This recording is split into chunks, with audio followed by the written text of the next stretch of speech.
자, 이거 2017 수능 30번 문제인데 이거 오답률 상당히 높았어요. 자, 이 문제 한번 풀면서 과연 지식적인 측면이 강한지, 물론 사고력인 측면은 당연히 킬러 문제에 들어가죠.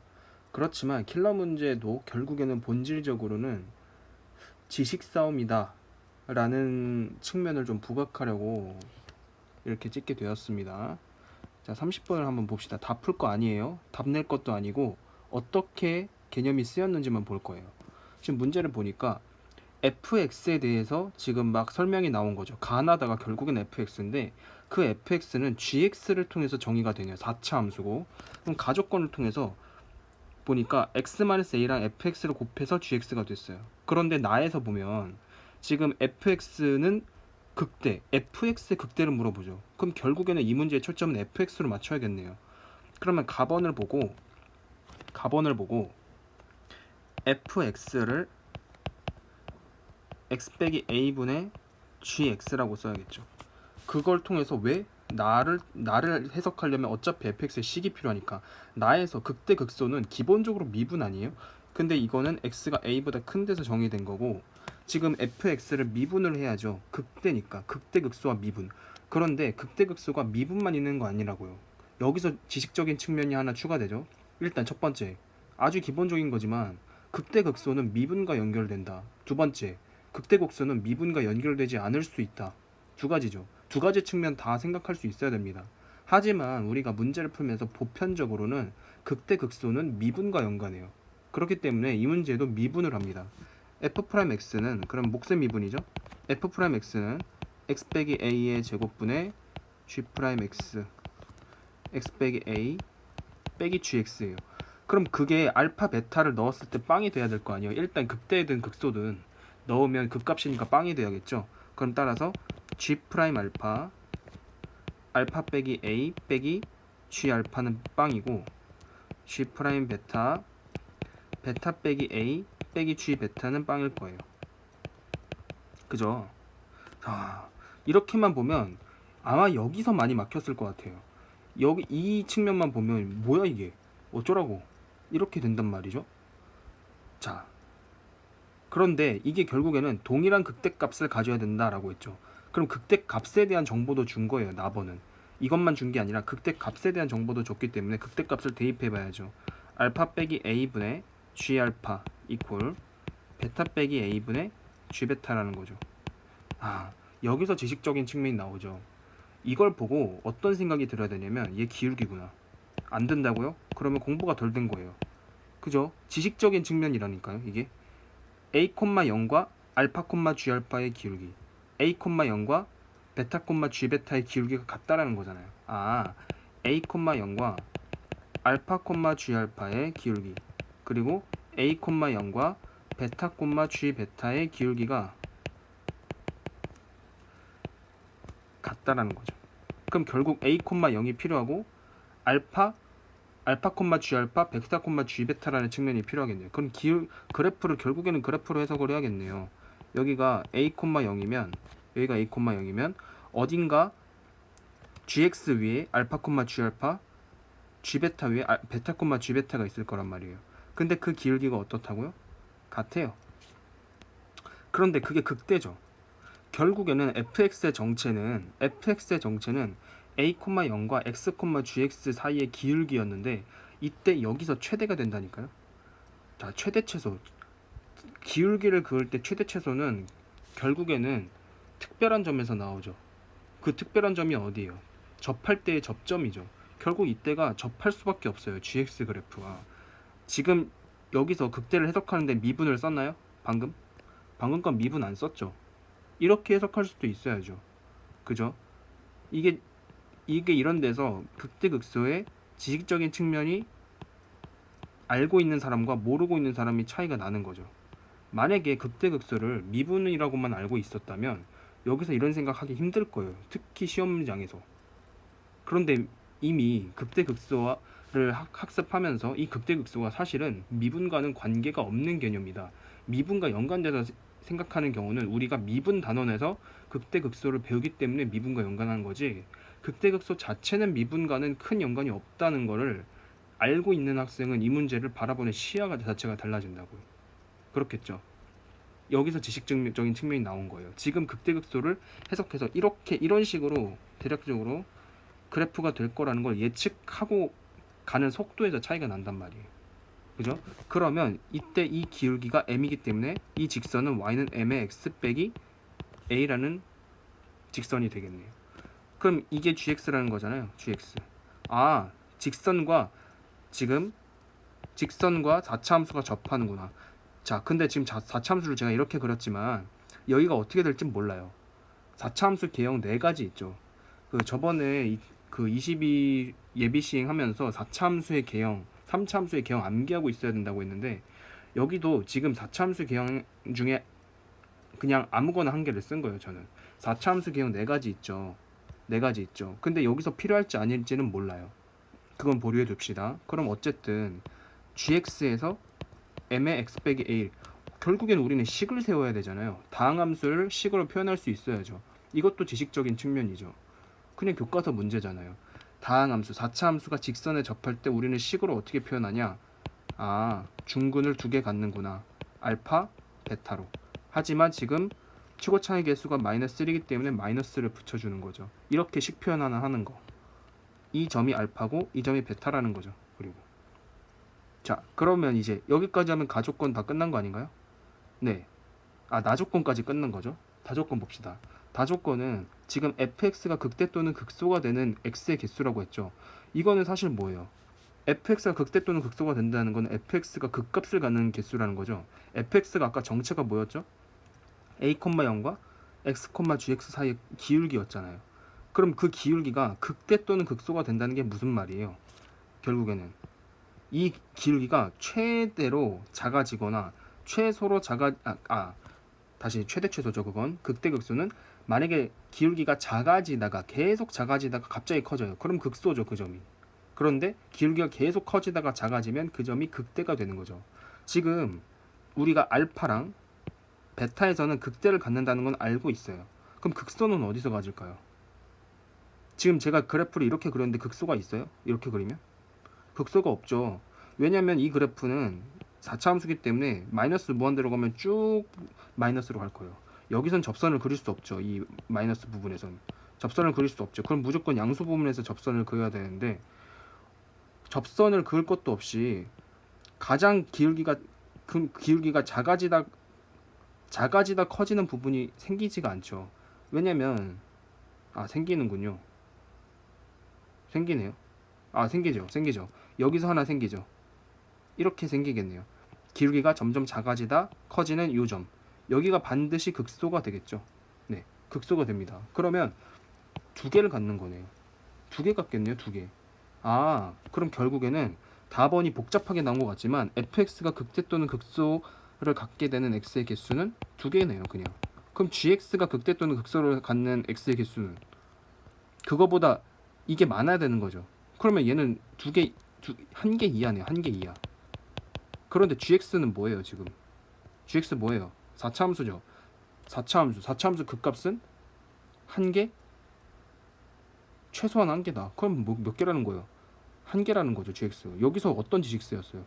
이따 다시 정리할 건데 4차 함수는 무조건 극값 1개 가진다.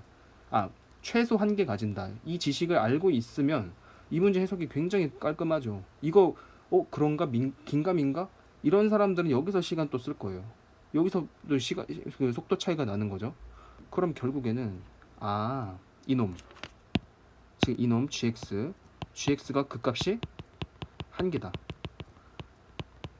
1개다. 그럼 극값 1개니까 이제 미분하면 되죠. 극대극소와 미분. 그러니까 g'x 빼기 m은 빼기 2의 x 빼기 알파 x 빼기 베타 제곱 빼기로 묶어줍시다.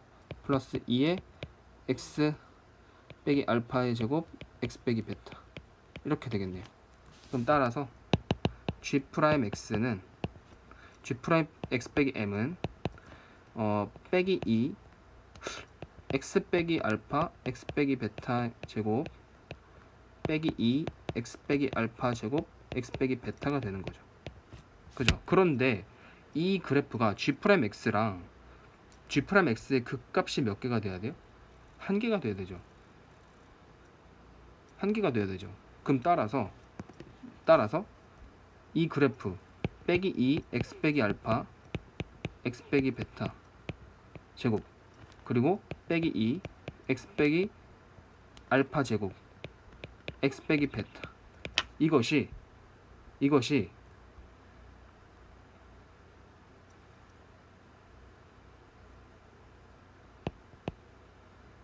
이것이 어떻게 되는 거죠?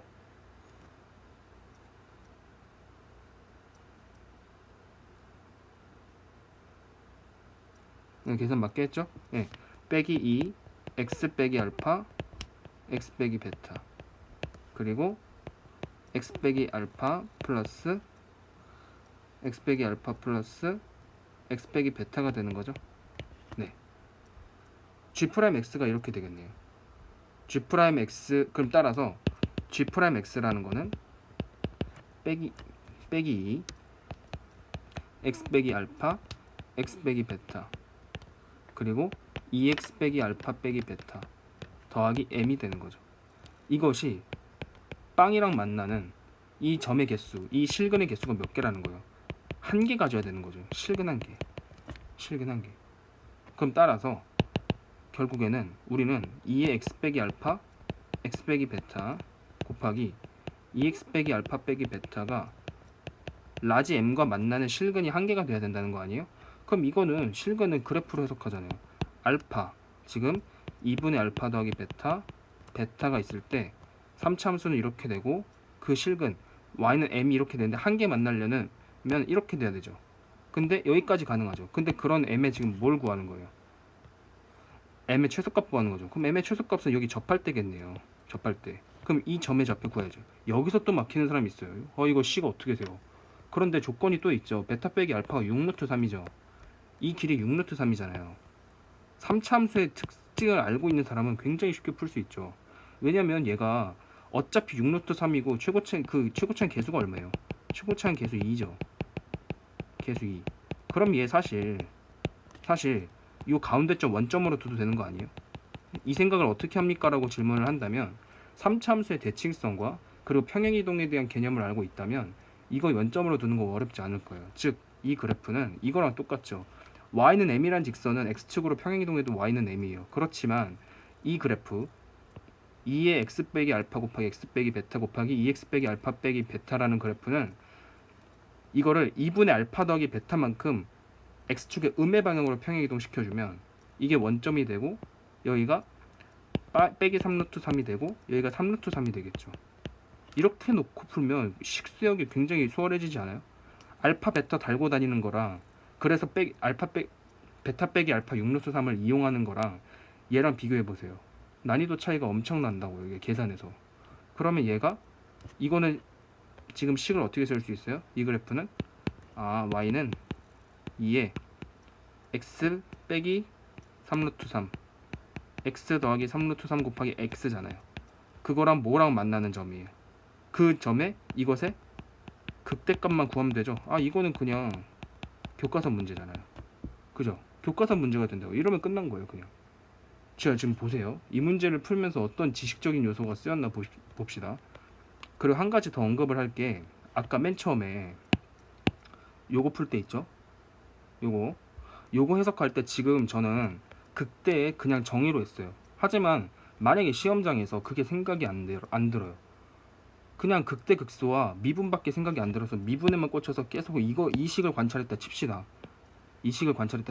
여기. 그러면 이 식에서 보세요. 관계를 봐야죠. 그러면 얘는 프라임 값과 그냥 함수 값이 같이 나와요. 그리고 곱하기 어떤 괄호를 달고 다녀요. 우리가 배운 것 중에 이런 거 뭐 있어요? 접선의 방정식이잖아요. 접선의 방정식 얘가 만약에 마이너스 G알파가 아니라 플러스로 바뀐 다음에 접선이랑 똑같은 거 아니에요? 그럼 얘 전체 마이너스 해버리면 되죠. 전체 마이너스 할 때 G 프라임 알파는 모양을 살려줘야 되죠. 접선의 방정식의 기울기를 보이게 하려면. 그럼 이 괄호를 마이너스를 쳐줘야겠네요. 그럼 어떻게 바뀌어요? G 프라임 알파 곱하기 A 빼기 알파 더하기 G 알파. 이러면 이게 는 0이란 말이에요. 마이너스를 붙인 거예요. 이 식의 의미는 뭐예요? 만약에 이렇게 해석했다면 이 식의 의미는 뭐죠? 아, y는 gx의 알파, g 알파에서의 접선이 어디를 지난다? a, 0을 지난다는 거죠. 이렇게 해석해도 상관없어요. 그렇게 해석해도 그 결과가 이렇게 되는 거 아니에요? 알파, g 알파에서의 접선이 a, 0을 지나고 마찬가지로 베타에서도 해석하면 베타, g 베타에서 접선이 a, 0을 지나잖아요. 이렇게 해석해도 상관없다고요. 그렇지만 저는 이게 더 까다로울 것 같아요. 여기서 막혔다면 만약에 극대극소를 좀 더 유연하게 생각하고 그 유연하게 생각하는 게 뭔가 창의적인 건 아니잖아요. 우리가 교과서에서 배운 거란 말이에요. 극대극소와 미분이지만 극대극소는 그 자체로도 의미가 있다는 거죠. 그래서 이 문제에 쓰인 지식적인 요소를 한번 봅시다. 지식적인 요소. 뭐야?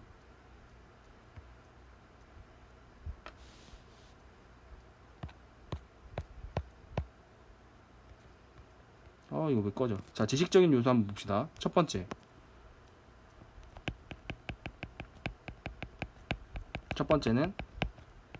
첫 번째는 극대극소.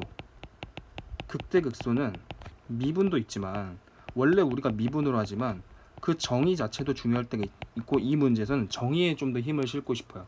이 분류체가 있는 사람은 매우 쉬웠을 거예요. 두 번째 평균 변화율의 표현이죠. 평균 변화율의 표현을 기출문제나 교과서를 통해서 학습을 한 사람은 fx 자체가 기울기를 의미하는구나 라고 판단할 수 있을 거예요. 평균 변화율의 의미. 뭐가 근거였죠? x 빼기 a분의 gx가 근거였죠. 이게 뭐라고요? a, 0과 x, gx의 기울기예요. 이게 fx잖아요. 그죠? 이 지식이 있느냐? 세 번째 다항함수가 접할 때 어디에? 직선에 식표현할 수 있냐? 교과서 문제죠. 지금 1번, 2번, 3번 보세요. 교과서예요. 그냥 교과서죠. 네 번째, 다항함수를 평행이동할 수 있느냐? 다항함수 평행이동. 그게 어디서 쓰였죠? 맨 마지막 처리할 때 요거요. 이거를 알파, 베타 달고 다니지 않게 하려면 그냥 2분의 알파 더하기 베타만큼 음의 방향으로 이동해주면 된다고요. 왜? 어차피 베타랑 알파 차이가 6루트 3이니까. 그죠? 이게 30번이었어요. 굉장히 많이 거의 다 틀렸거든요. 이거. 물론 시간이 없어서 그럴 수도 있겠죠. 하지만 이 지식적인 체계가 잘 정리된 학생들은 이 문제 사실 그렇게 막 창의적으로 막 생각하고 그런 거 저는 없었다고 생각해요. 자, 이렇게 한 문제 받고 또 다른 평가원 좀 많이 틀린 문제 한 개 더 볼게요.